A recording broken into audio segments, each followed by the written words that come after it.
Tem muita gente que acha que receitas feitas com frutos do mar são complicadas de fazer. Refogue a cebola no azeite até murchar. Acrescente os dentes de alho e o pimentão amarelo picado.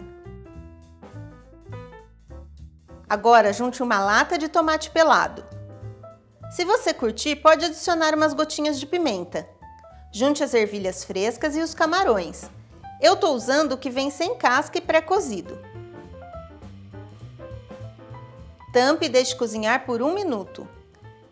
Agora é hora do sal, do açafrão da terra e da páprica picante. Por fim, a gente acrescenta o arroz agulhinha.